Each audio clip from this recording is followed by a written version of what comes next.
Bendito sea nuestro Señor. Tomamos nuestros asientos y agradecemos a Dios por todo lo que Él es para la vida de cada uno de nosotros. Amén. ¿Estamos acá? ¿Para cuántos Dios es lo más grande? Y para el resto, ¿no? Volvemos de nuevo. ¿Estamos acá? ¿Para cuántos Dios es lo más grande? Amén. Ahora sí. Bueno, hoy vamos a estar hablando acerca de un Dios que no avergüenza. Y mientras pensaba un poquito en esta palabra, yo le quiero hacer una pregunta. Quiero que usted se sienta en confianza, en libertad. Somos familia de la fe, somos cuerpo de Cristo. Así que le voy a pedir que me conteste, que pueda haber una interacción. No me deje pagando acá arriba, ¿sí? Bueno. ¿Cuántos alguna vez pasaron una vergüenza grande, grande, grande? Bueno, dentro de lo que se pueda contar, por supuesto, ¿no? ¿Alguno se anima a contar una vergüenza que haya pasado? A ver, dale. A ver, perdóname. ¿Podés aceptarle?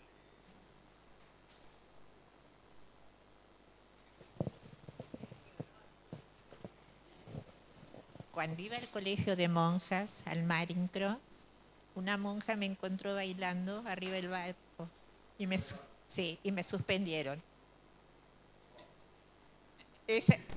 Sí, me suspendieron. Bueno, esa fue mi vergüenza. Pero no.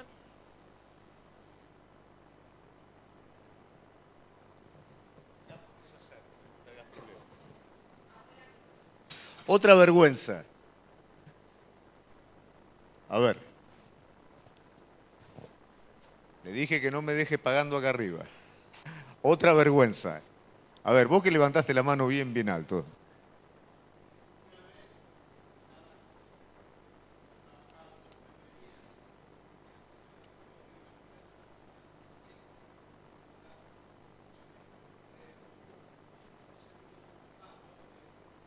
Uf. Irremontable. Última, una más. A ver.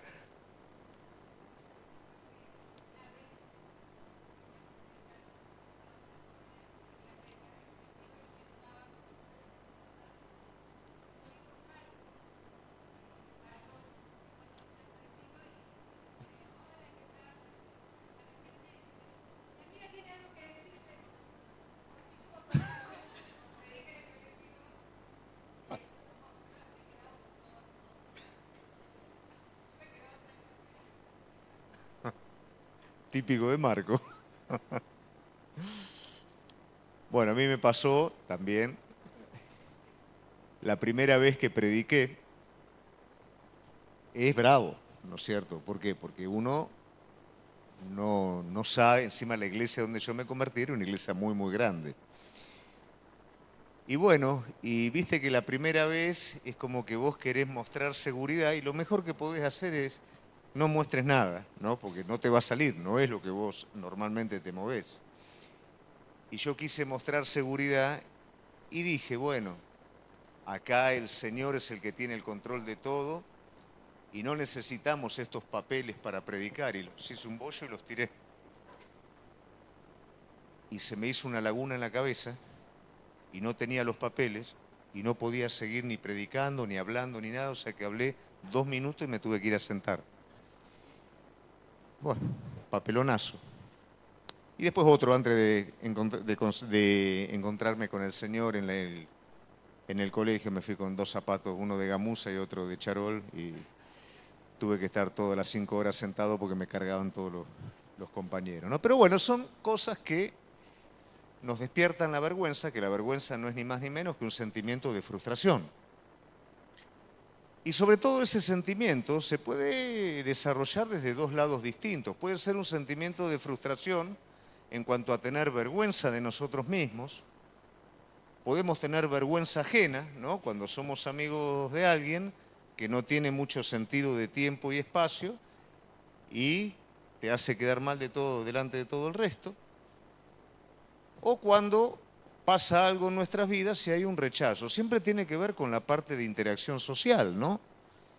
La vergüenza es cuando hay un rechazo social sobre algo que vos estás haciendo. Entonces es una frustración, es feo, nadie quiere ser avergonzado y muchas cosas nosotros las dejamos de hacer por miedo a ser avergonzados.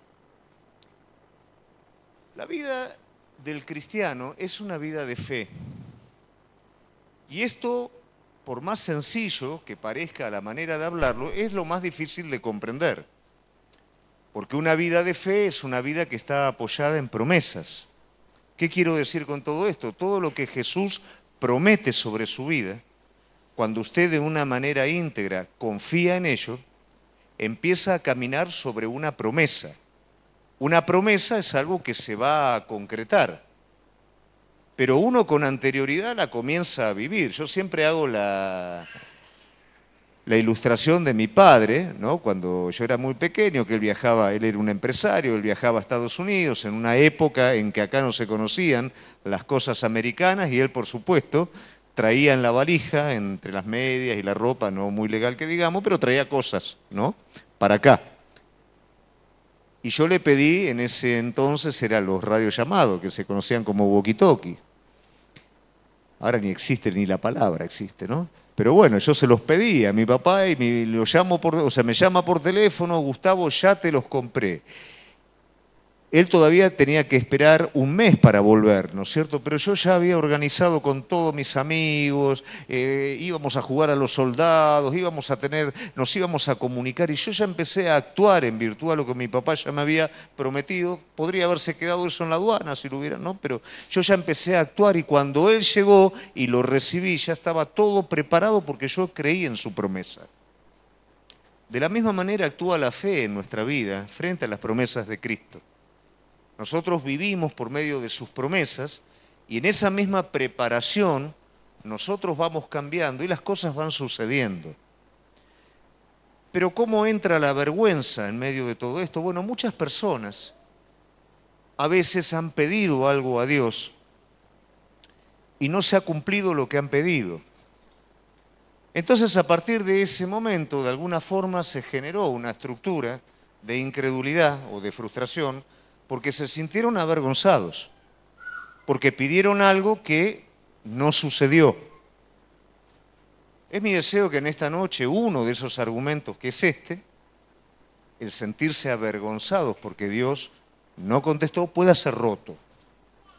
Otras personas que no se sintieron defraudados por Dios, sí tienen temor de confiar en una promesa por ser avergonzados. Nunca fueron avergonzados, pero tienen temor de creer. Creer no tiene que ver con algo estático, sino con actuar en virtud a. Tienen temor de creer por miedo a que Dios le falle y que uno sea avergonzado. Pero finalmente lo que en esta noche vamos a acentuar va a ser la confianza en un Dios lo suficientemente fiel como para comprometer su palabra y entender que nosotros podemos confiar completamente en esa palabra, porque Él no es hombre para mentir y lo que Él promete, lo cumple. Amén. Entonces, si en alguno de nosotros en esta noche hay miedo a ser avergonzado, o está la frustración de haber ido alguna vez al Señor y no haber recibido esa respuesta y haberse sentido en sí mismo avergonzado, en esta noche vamos a estar orando a Dios para que Él esté derribando esos argumentos y vamos a ver aspectos que trabajan en nuestra vida para que nuestra confianza incondicional en las promesas de Dios saque de en medio el miedo a la vergüenza. ¿Amén? Vamos a ir entonces a la palabra de Dios. Y yo lo invito a que esté abriendo la Biblia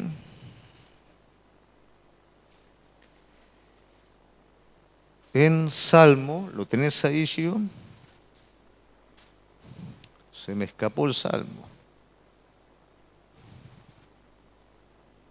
25 1 al 3, dice: a ti, oh Jehová, levantaré mi alma. Dios mío, en ti confío, no sea yo avergonzado, no se alegren de mí mis enemigos. Ciertamente ninguno de cuantos esperan en ti serán confundidos, serán avergonzados los que se rebelan sin causa. El salmista, que es una persona amplia en experiencia en su relación con Dios, porque eso es uno de los puntos, gran parte de poder nosotros sacar estos argumentos que nos juegan en contra es conocerlo a Él. Y si nosotros entendiéramos que cada situación de nuestra vida tiene que ver con ese conocimiento de la persona de nuestro Señor, nos vamos a dar cuenta que Él nunca avergüenza a nadie. Y nos vamos a dar cuenta que muchas de las cosas que aparentemente son una contradicción no son ni más ni menos que una respuesta a lo que a Él le estamos pidiendo. Pero a veces, ¿qué pasa? No sabemos esperar. Pero ¿qué nos está diciendo la promesa? Que los que esperan en Él, ¿qué? No serán avergonzados. Entonces el problema no está en que Él falle, sino el problema está en que a veces nosotros no sabemos esperar. Esperar en Dios es la prueba de fe más grande.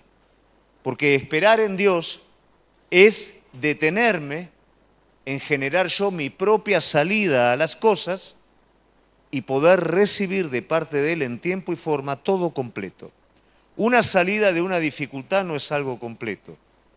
Cuando Él nos da la salida a una dificultad, con eso viene también la dádiva, viene el carácter y viene todo lo necesario para no solo recibir lo que Él nos quiere dar, sino también para crecer.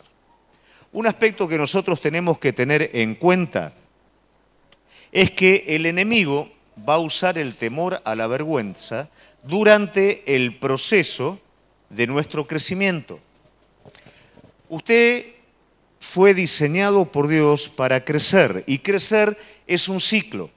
En la eternidad no hay crecimiento, en la eternidad ya hay una obra terminada, pero en la temporalidad que está acá hay un crecimiento, hay un proceso, hay un desarrollo.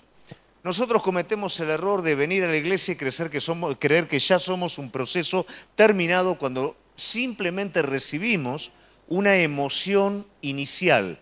Recibimos la primer semilla, que si no la cuidamos, viene el enemigo, la roba, o los afanes de este mundo la apagan, o no tiene raíz y no persevera, pero es simplemente el inicio. Esa semilla se tiene que convertir en un gran árbol que da fruto, y ese es el reflejo de nuestra vida. Ese es el proceso de nuestra vida. El enemigo lo conoce, y el enemigo es un artista en interrumpir procesos. Nosotros nos cuesta asimilar los procesos y queremos magia, queremos la cosa rápida. Por eso, como decimos siempre, las ventas que hoy se hacen por red, se vende humo y la gente compra humo. Sabe que el humo no funciona, pero es atrayente, es fácil y lo compra. Las casas de juego, los bingos y todo lo que podamos decir está hastiado de personas. ¿Por qué? Porque con una fichita quieren salvarse la vida. Eso es lo natural en nosotros. Eso está presente. Y eso a veces lo traspolamos a Dios y queremos que Dios responda a nuestro antojo y a nuestra forma, pero Dios quiere hacer algo mucho más grande en tu vida. Por eso muchas veces nos lleva a esperar, porque Él nos quiere hacer crecer. Sin crecimiento no hay plenitud. Sin crecimiento no hay ni victoria ni fortaleza. Si yo entiendo esto, voy a ser dócil a la mano del alfarero sobre mi vida. Ahora bien, ¿en qué nos quiere hacer crecer Dios? Siempre acuérdese esto. Yo se lo voy a repetir 1000 veces, porque si no nos pasa como la otra vez en la reunión de colaboradores con lo de la visión, ¿no? ¿Recuerdan la visión? Y yo la había mandado, había recortado, la había mandado.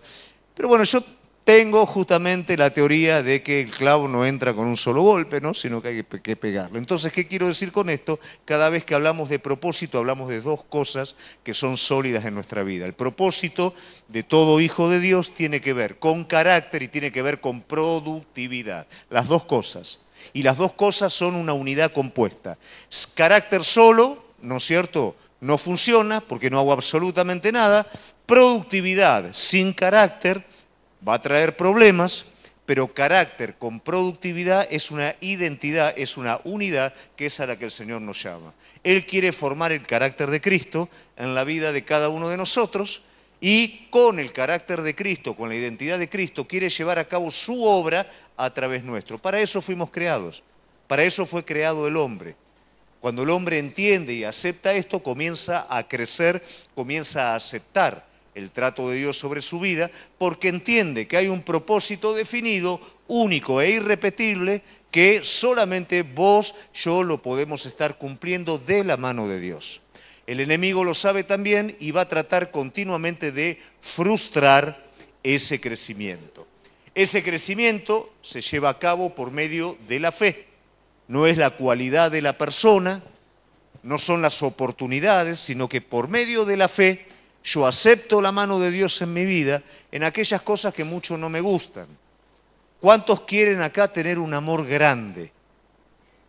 Bueno, lógicamente, ¿qué va a pasar si vos querés tener un amor grande? Y van a haber personas problemáticas, porque vos estás queriendo tener un amor grande. Vos vas a querer tener una fe grande, ¿sí o no? ¿Y qué es lo que va a pasar entonces si querés tener una fe grande? Van a haber desafíos grandes. Entonces, a veces nosotros esperamos que por arte de magia la cosa cambie y Dios nos envía conforme a lo que estamos pidiendo lo necesario para que se forme un carácter espiritual. Esa experiencia nos va a permitir transmitirla a otros y formar también la vida de otras personas. Por eso la palabra que es, vayan por todo el mundo, prediquen el Evangelio para salvación y hagan discípulos. En la medida que Él forma el carácter en mi vida, con lo que Él hace en mi vida, yo voy poniendo esa semillita también en la vida de otro.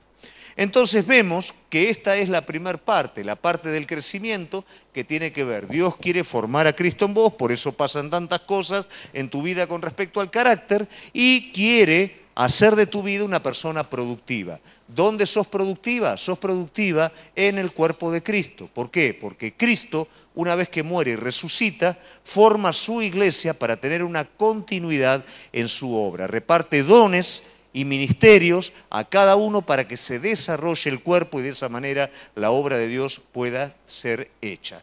¿Qué va a hacer el enemigo siempre? Va a tratar de frustrar esto. ¿Cómo va a frustrar el crecimiento?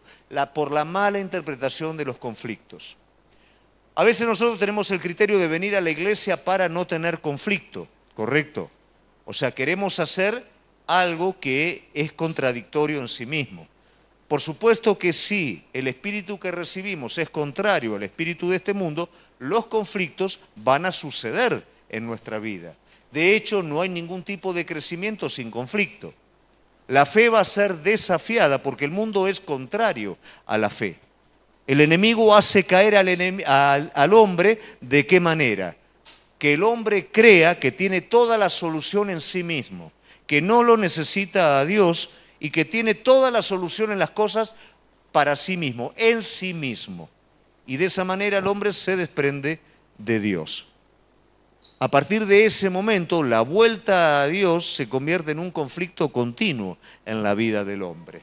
Y el enemigo trata de romper esta unión para que el hombre no alcance ese propósito eterno.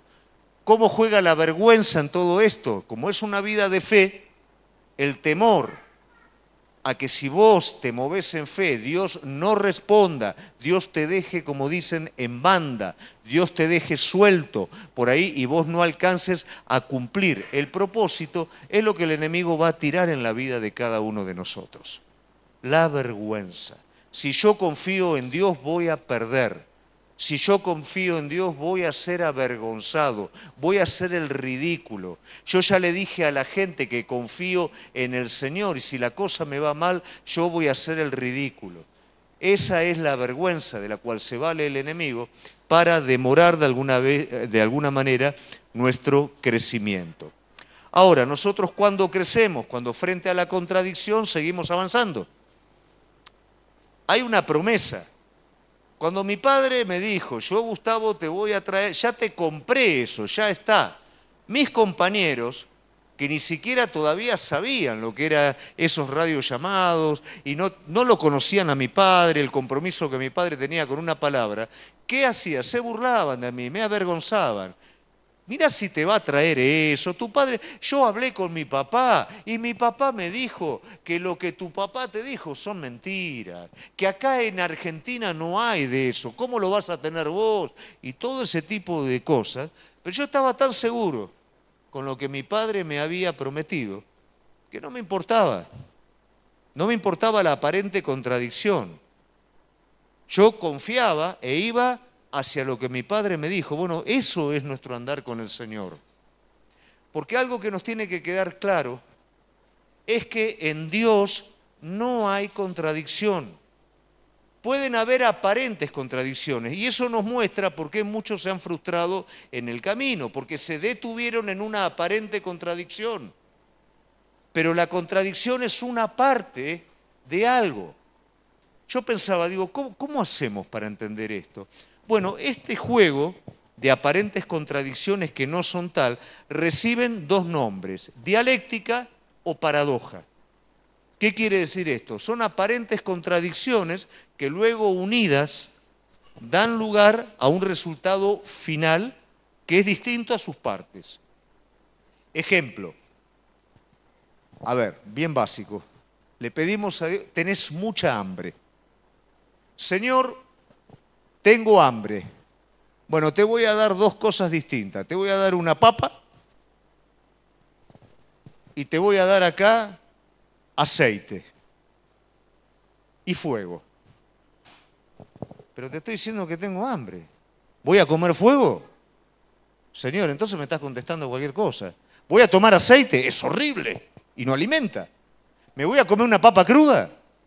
No. Bueno, hijo, vos me pediste que querés comer algo rico, pelá la papa, cortala, metela en una olla con aceite, ponela al fuego y va a tener papa frita. Bueno, lo mismo sucede en nuestras vidas, cuando el Señor contesta. Lo que pasa es que a veces por no esperar, por no interpretar y por no creer, le pedí a Dios y me avergonzó con una papa cruda. Le pedí a Dios y me dio un aceite. No. Él va dándote lo necesario para que tu confianza permita unirlo y darte cuenta que esa es la respuesta de Él para tu vida. Él no puede negarse, pero el éxito está en que vos no abandones, no te quedes con la papa. Señor, me falló porque me dio una papa cruda. No, no te quedes con eso. Seguí avanzando en la promesa. Imagínate a Abraham si se queda en el camino. La promesa estaba prácticamente al final de su vida, pero mira qué promesa, y en la promesa Dios lo prosperó mientras él iba hacia esa promesa, lo fue prosperando en el camino. Lo mismo sucede en nuestra vida. Mientras Abraham caminó a esa promesa, no fue un acto que lo hizo un hombre de fe, fue caminar hacia eso. Mientras vos vas caminando hacia lo que Dios tiene para con tu vida, tu carácter va siendo cambiado, tu fortaleza se va acrecentando, pero si vos en el camino te avergonzás con una papa, lamentablemente no vas a alcanzar eso y se va a formar una estructura en tu vida que no va a ser la vida de un justo que vive por medio de la fe. Va a ser una vida intermitente, un poquito de confianza, un poquito de mi brazo de carne. Y te vas a perder las cosas más maravillosas del Señor. Amén, ¿se entiende esto? Bueno, un segundo punto. El impío avergüenza al justo frente a la cruz. Ahí tenemos otro tipo de vergüenza. La vida del cristiano, como bien nos decía Reggie el día jueves, tiene que ver con una semilla que cae al suelo y muere. ¿Quién es el impío? El impío es la persona que no ha sido salvada, que no tiene a Cristo en su corazón. ¿Quién es el justo? El justo es el pecador perdonado bajo la gracia de Dios. Bueno, el impío se burla del justo en este proceso del que hablamos. ¿Por qué razón? Porque el justo va disminuyendo en lo que tiene que ver con muletas naturales, con apoyos y fuentes naturales, y se va identificando cada vez más con la fuente eterna, con el Espíritu Santo de Dios, y la cruz va operando en su vida. Ahora, en ese proceso, ¿qué hace el impío? Se burla del justo. Mirá lo que está haciendo. Mirá cómo se despoja de las cosas. Cuando venía caminando hacia acá, pensaba, y me pasó algo parecido cuando nosotros nos vinimos de Mar del Plata. Cuando el Señor nos trajo, bueno, fue todo tan rápido que hubo un montón de cosas de las cuales nos teníamos que estar despojando. Y había personas que disfrutaban de eso. Y no solamente disfrutaban, se aprovechaban de la situación. Pero lo que no entendían esas personas, que lo que para ellos era ganancia, en esos momentos para nosotros era pérdida. Esas cosas de las que nosotros nos estábamos despojando, que ellos iban a quererla tener por muy poco precio, para nosotros a partir de ese momento estaban siendo un lastre en nuestra vida. Y no teníamos vergüenza de lo que estábamos dejando, porque teníamos el gozo que estábamos yendo hacia el propósito que Dios nos había hablado. Entonces, cuando el justo está en la cruz o a los pies de la cruz y está despojándose de sí mismo, el impío se burla. Y ahí tenemos que tener mucho cuidado, porque a veces en los tratos que Dios nos está dando en nuestra vida, nos comenzamos a despojar de ciertas cosas. Y hay una apariencia de pérdida en eso. Hay una apariencia de que quedaste atrás. Hay una apariencia de que perdiste absolutamente todo. Y la realidad es que si el grano de trigo no cambia de estado, no sirve para nada. Si yo guardo la semilla en un cajón, va a ser una semilla de por vida. Tiene que caer, tiene que cambiar de estado y tiene que convertirse en un árbol de fruto. Y luego el fruto avergüenza a la semilla que quedó sin morir. Luego el justo en su vida, no es que lo hace a propósito, pero por su vida de justicia es un testimonio al impío. ¿Por qué? Porque la muerte es el principio de la vida. La muerte espiritual, que es la negación a uno mismo, es el principio de la vida de resurrección, que es la vida de poder, que es la vida controlada por el Espíritu Santo de Dios, que es la vida en la que se derrama lo que Dios tiene. El que ama su vida, la pierde. El que la pierde, la halla. Pero en ese nexo, el impío se burla del justo. Esto pasa cuando Cristo es crucificado. ¿Qué hace el impío? Si este era hijo de Dios, ¿por qué no se baja? Sanaste a tantos, no te podés salvar a vos mismo, se burlaba a los pies de la cruz. Pero a los 3 días, ese principio da lugar a la vida de resurrección de Cristo.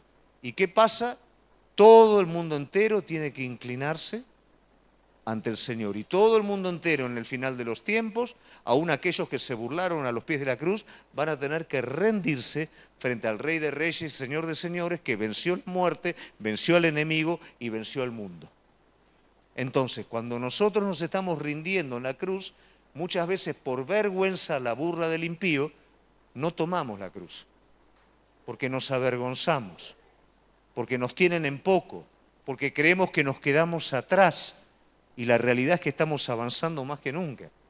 La realidad es que se está produciendo la obra completa del Señor. Muchos retroceden a los pies de la cruz. ¿Y qué pasa? Cuando retroceden a los pies de la cruz, disfrazan la vergüenza. Cuidado con esto, iglesia.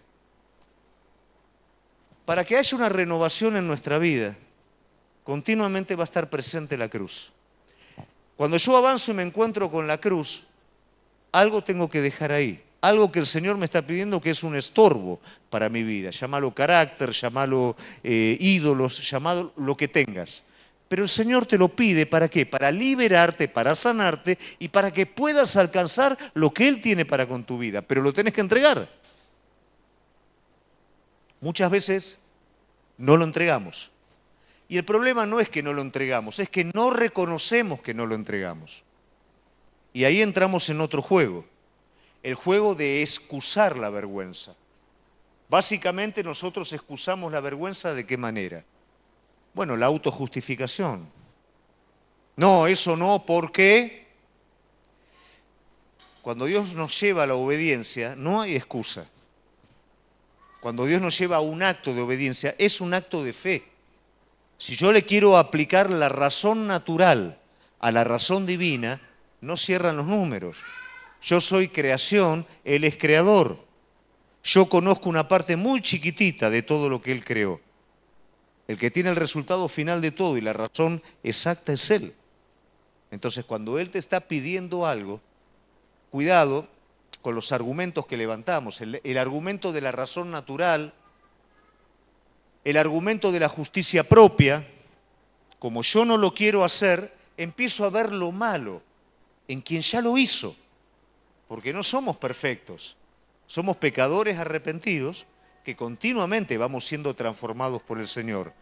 Pero ¿qué es lo que te hace diferencial? Que en el momento de la cruz vos cedés. Muchos no ceden en ese momento y se encargan para tapar su vergüenza, acusar al otro. Sí, este es muy lindo, pero mirá. Muy lindo, pero mirá lo que hace, ¿no es cierto? Justificarnos a nosotros mismos en virtud del error del otro. Razonar las cosas con incredulidad. Tapar las cosas con un manto religioso o un manto moral. Pero todo eso no hace ni más ni menos que cubrir el temor a la vergüenza por la cruz. Cuando el Señor te llama, cuando el Señor te pide algo, es el mejor momento, aunque parezca el peor. El impío o el que no entiende se va a burlar de lo que vos estás haciendo. Pero esa burla, esa vergüenza, no tiene que convertirse en tu decisión. Pero yo por quedar bien con los demás no lo hago. Avanzá sobre lo que Él te está mostrando. Él te está llevando a un lugar donde los demás no llegaron y vos solito no podés llegar. Entonces, si la cruz está ahí, negate a vos mismo, entregá lo que tengas que entregar y seguí avanzando. Pero no te frenes por la burla de los otros. ¿Se entiende? Si no tenemos miedo a ser avergonzados, acá viene algo muy lindo.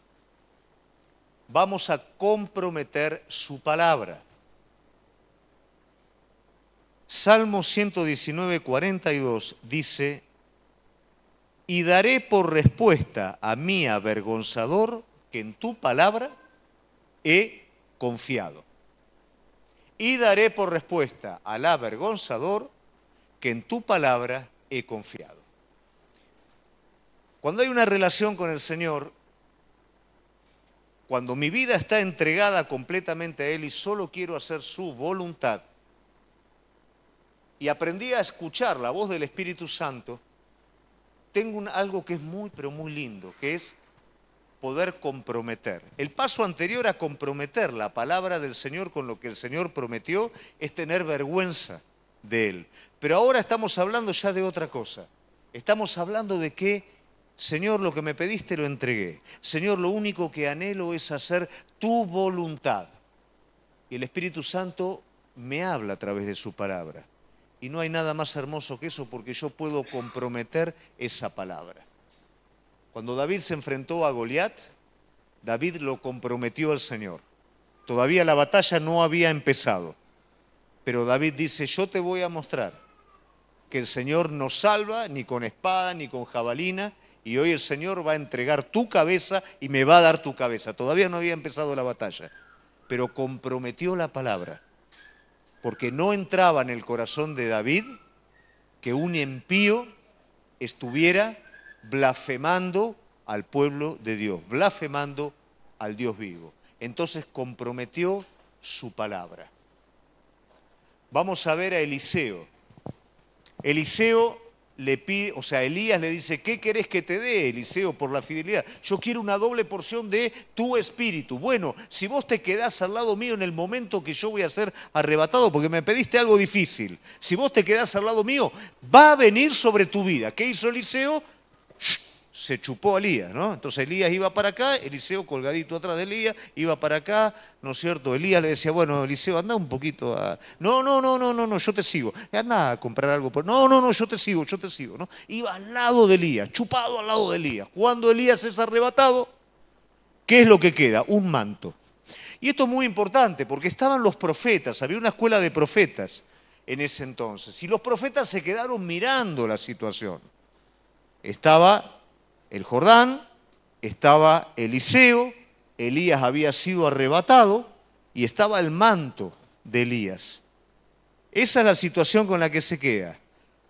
Y Eliseo, yo me imagino, se pone a pensar: a ver, lo entregué todo, quemé los arados, quemé todo, me pidió a ver qué es lo que tenía que hacer, cumplí con lo que tenía que hacer, me prometió que si pasaba esto, esto iba a pasar, entonces ahora yo puedo comprometer la palabra de Dios.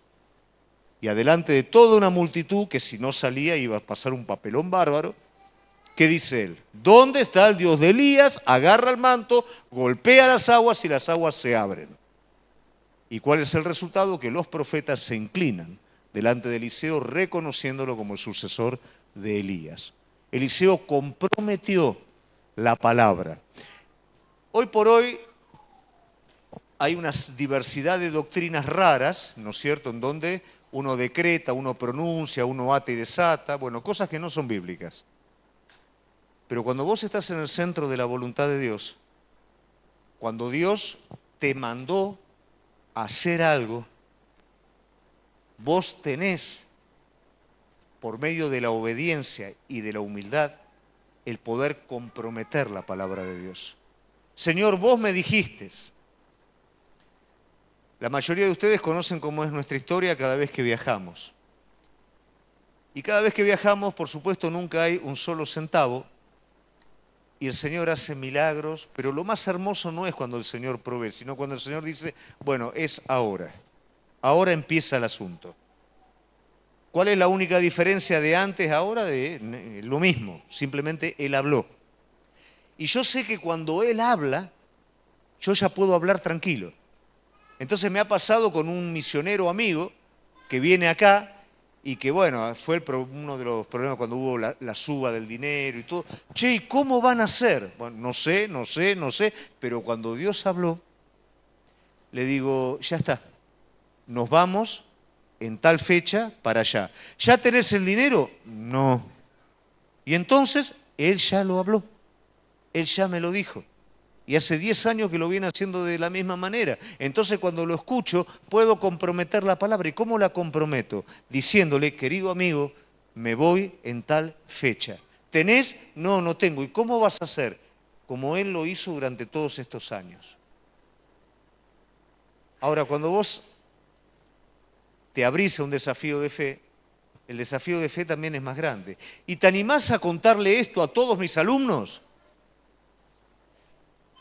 Vos imaginate siempre si el pensamiento, ¿y si sos avergonzado? Y si no sale, una cosa es contárselo a mi amigo, otra cosa ya no tenés vuelta. Se lo contaste a un montón de gente, se lo contaste a la iglesia y sigue sin haber nada. Pero Dios habló, pero Dios mandó. Entonces ahí es donde vos tenés que decir, Señor, comprometo tu palabra porque sé quién sos vos. Ahora, ¿cuándo esto no sale? Cuando hay presunción.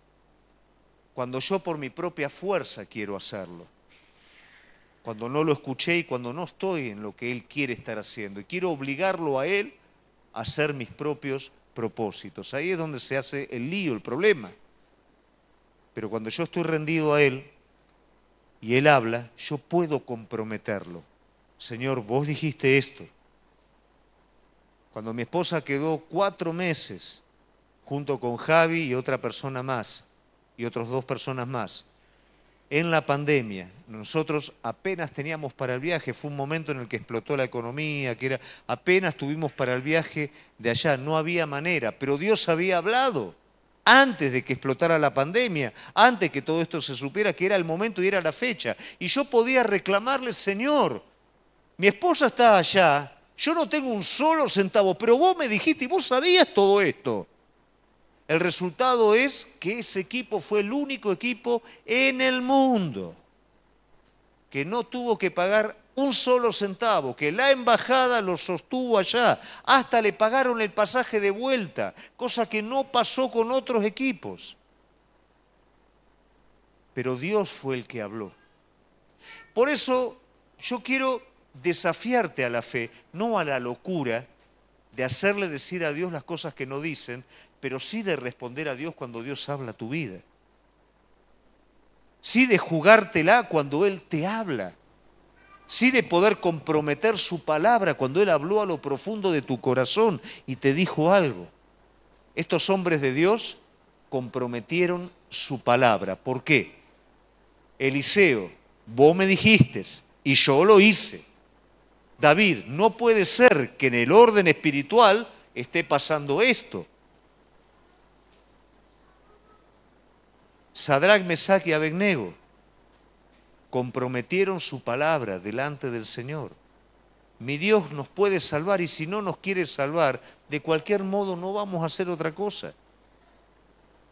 Entonces, cuando nosotros logramos pensar de esta manera, por medio de una mente renovada, no vamos a tener vergüenza a que Él falle. Probablemente las promesas se van a demorar. Cuando el Señor nos empezó a permitir hacer esto, tuvimos un viaje en el que tuvimos la provisión 15 días antes de viajar. Y todo el equipo que iba a viajar con nosotros tenían todo ya, tenían todo. Y nosotros éramos los únicos que no teníamos.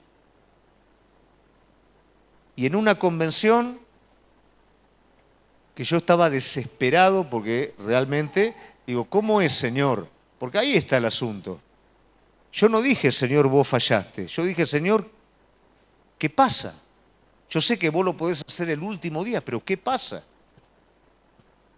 En una convención que había, que yo ya estaba, ¿no es cierto?, ni siquiera escuché lo que estaba hablando la persona, ni nada, estábamos con mi esposa, yo estaba con la cabeza abajo, ¿no?, que parecía que estaba orando por lo que estaba escuchando y nada que ver, estaba orando para que, a ver cómo iba a ser, porque la gente, todos tenían la provisión menos nosotros, y en ese momento suena un mensaje del celular.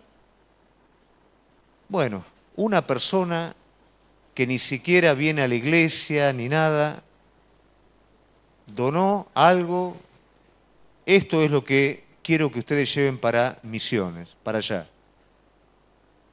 Algo que yo no lo podía creer. Y me quedo sentado así mirando adelante, viene una pareja de pastores ancianos, ni los conocí, no sé quiénes eran, me ponen la mano en el hombro. Pastor, usted no nos conoce ni nada, pero esto es para el pasaje de ustedes de allá. Como decir que ahora venga gente que yo no sé ni quién es. En ese momento tuvimos de sobra para la construcción, para los pasajes y todo. Todo fue en un momento, pero la palabra ya había sido comprometida antes. Ahora, si vos te avergonzás antes de eso, estás cortando ese proceso de confianza. ¿Y qué pasa después de todo eso? Bueno, primero te lo puedo contar a vos para fortalecerte. Y segundo, que ya nuestro carácter con respecto a esperar y a confiar en Dios ya no es el mismo. Y cada vez va siendo más fuerte. Y cada vez nos vamos animando a cosas más profundas del Señor porque sabemos en quién hemos confiado.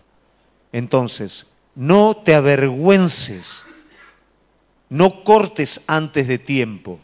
El que espera en Él no será avergonzado. Y cuando Él te habla, aunque no veas absolutamente nada, si sabes que Él te habló, compromete la palabra que Él te dio. Señor, vos me dijiste esto, yo confío en esto y yo espero en esto. Amén. Muy bien.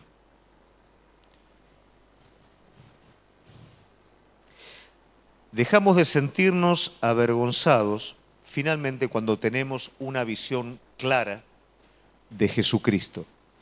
Es fácil desviar nuestros ojos. Es fácil que estemos alternando continuamente entre lo temporal y lo eterno. Lo eterno es el ámbito de nuestro Señor. En lo eterno las cosas ya están hechas. En lo temporal las cosas se van haciendo en virtud a procesos. Y en lo temporal están los conflictos, están las aparentes contradicciones.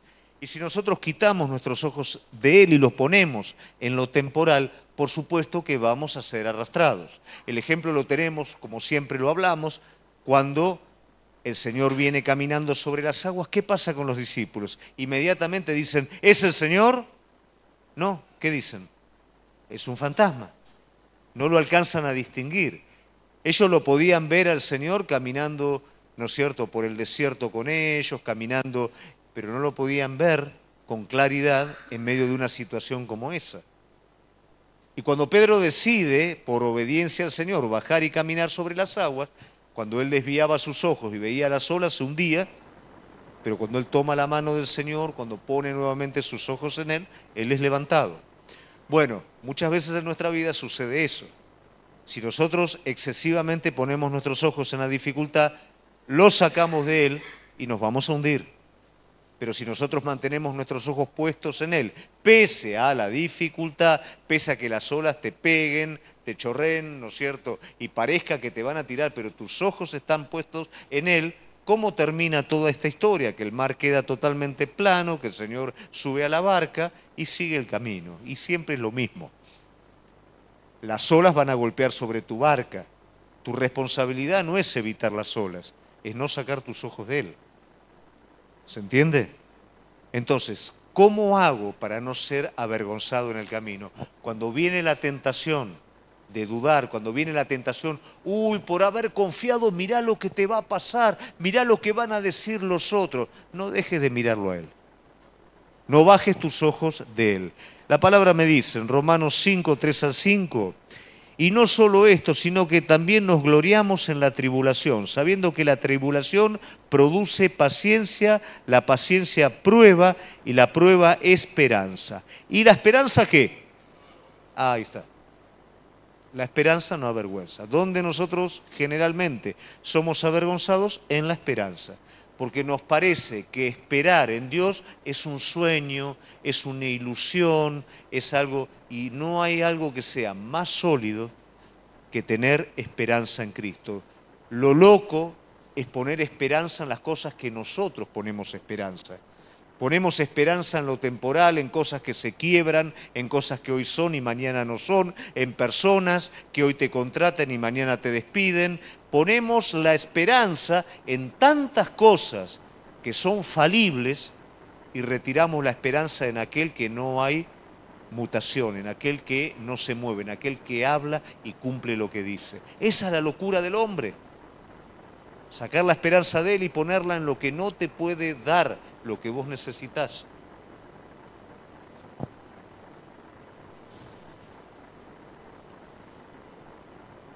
La visión espiritual es amplia. ¿Cuántos tienen visión espiritual?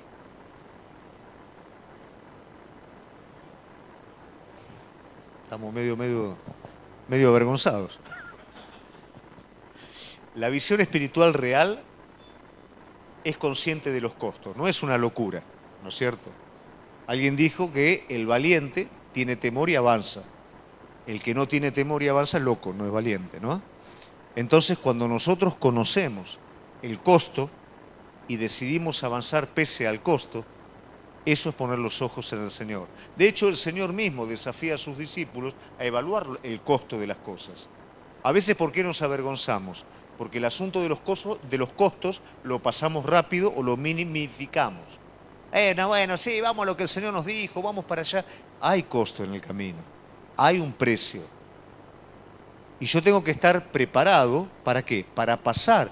Nunca el enemigo va a dejarte tranquilo mientras vos estés avanzando. Siempre te va a sobrevaluar los costos, te va a hacer ver las dificultades como algo terminal. Siempre. Y todo eso, si vos querés hacer la voluntad de Dios, tenés que entender que va a pasar. El enemigo no te va a molestar si vos no lo molestás a él. Ahora, el día que vos decidiste acercarte un poco más a Él, lo vas a molestar y Él te va a molestar. Y eso es algo lógico y eso es parte del costo. A veces nos sentimos enfervorizados y peleamos contra el enemigo y sacamos la espada y el escudo, ¿no? Y todo. Y después se nos va la emoción y el enemigo está emocionado ahora, ¿no es cierto? Y bueno, no, pero ahora no siento, ahora no me habló. No, el costo. Yo sé que el enemigo siempre va a tratar de perjudicar, dice la palabra de Dios, condena, acusa a los escogidos todos los días, ¿no?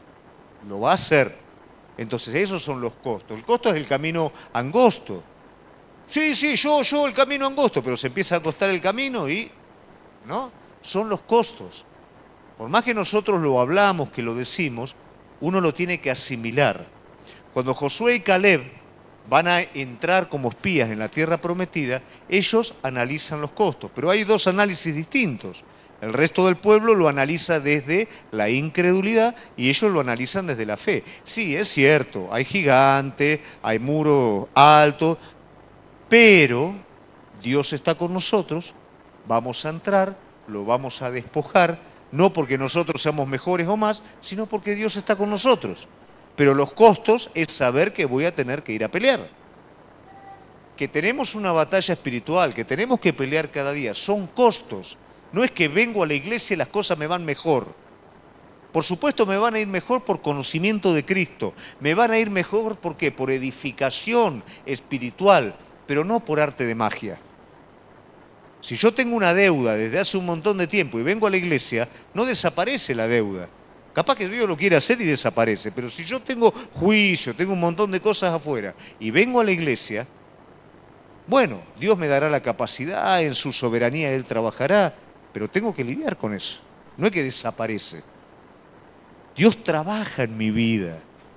Finalmente me da la victoria sobre todas las cosas, pero no considerar los costos es lo que hace que muchos se frustren y sientan que el Señor le falló y se sientan avergonzados por eso.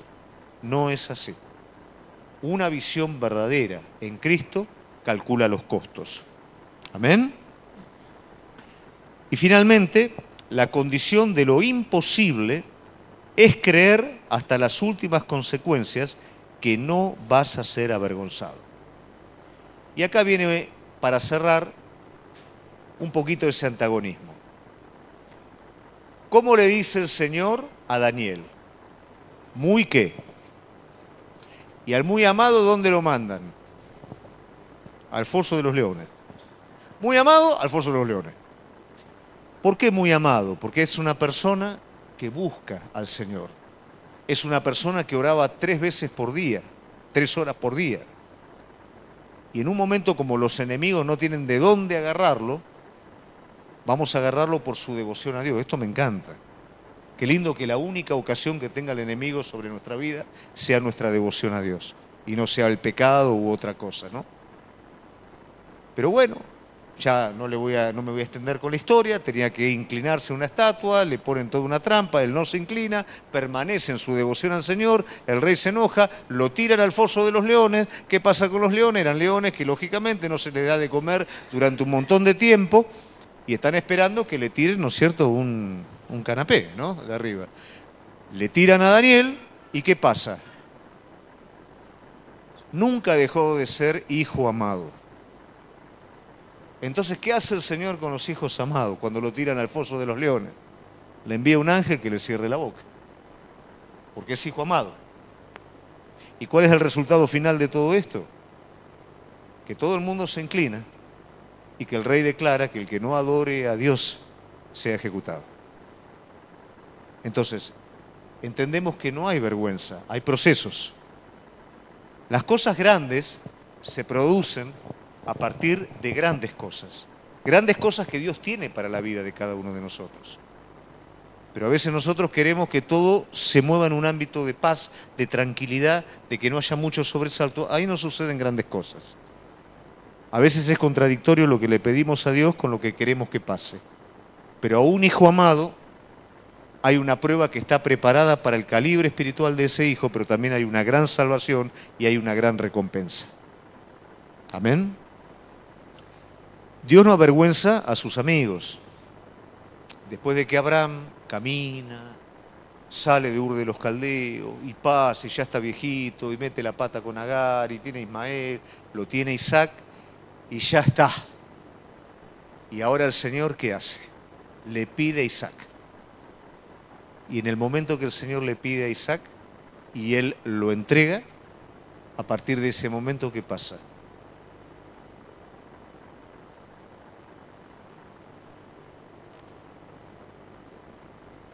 Se siente como un... Bueno, a partir de ese momento, ¿qué pasa? El Señor lo llama amigo. ¿Por qué lo llama amigo? Por una aparente contradicción. Dios quiere que sea el hijo de la promesa, le está pidiendo. ¿Pero qué le está pidiendo con eso? Le está pidiendo el corazón. ¿Y qué es lo que ve por lo cual llama amigo a ese hombre? No bastó solamente la fe de ese hombre. Él quiere algo más. Quiere el corazón. Quiere la amistad con él. ¿Y qué es lo que pasa? Él le entrega su único hijo. Él le entrega lo mejor que tiene. Y lo mejor que tiene no pierde absolutamente nada. Sus hijos son multiplicados, pero él es ahora amigo del Señor. A veces nosotros queremos ser amigos del Señor sin darle lo mejor de nosotros, dándole lo que sobra. Y tu mejor amigo, vos le vas a dar lo mejor que tenés y él te va a dar lo mejor que tiene.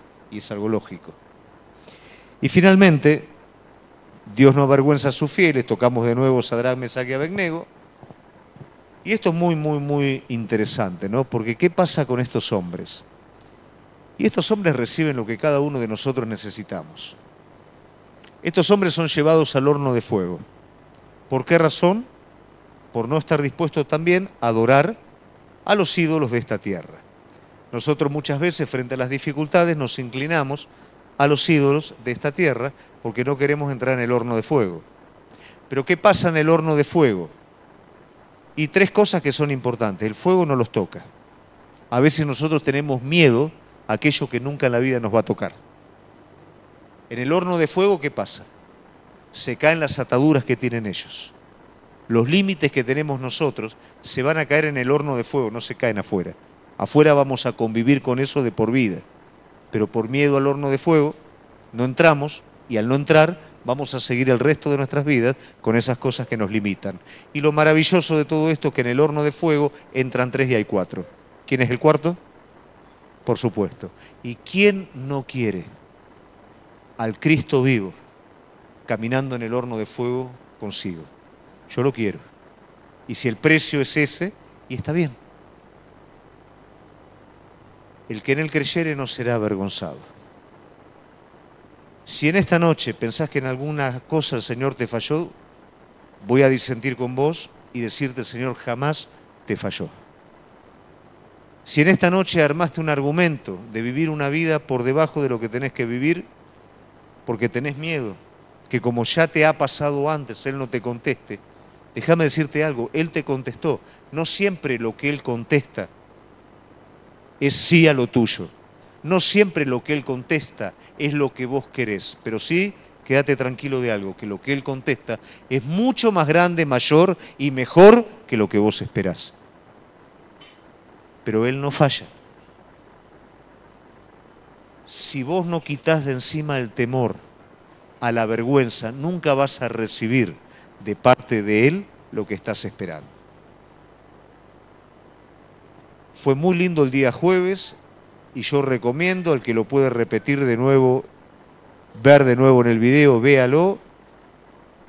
Habló Reggie sobre dar, sobre sembrar. No tenemos porque no sembramos. Dios da semilla ¿a quién? Y si no, ¿para qué se la va a dar? Es algo lógico. Y a veces no tenemos porque no sembramos. Cuando nosotros sembramos nuestra confianza en Él, cuando nosotros estamos dispuestos a no avergonzarnos por lo que Él dijo, nos vamos a dar cuenta de la abundancia que Él tiene preparada para nuestras vidas. Si queremos vivir una vida de confianza, una vida fuerte, una vida sólida, quitémonos de la cabeza que Él falla. Quitémonos de la cabeza que si confiamos en Él, vamos a ser avergonzados. Es tiempo de poner nuestros ojos en Cristo, de caminar hacia Él ante las aparentes contradicciones y tener esa esperanza en nosotros que no avergüenza. Porque cada una de las promesas que Él nos dio se cumplen y son sí y amén. Amén. Nos ponemos de pie.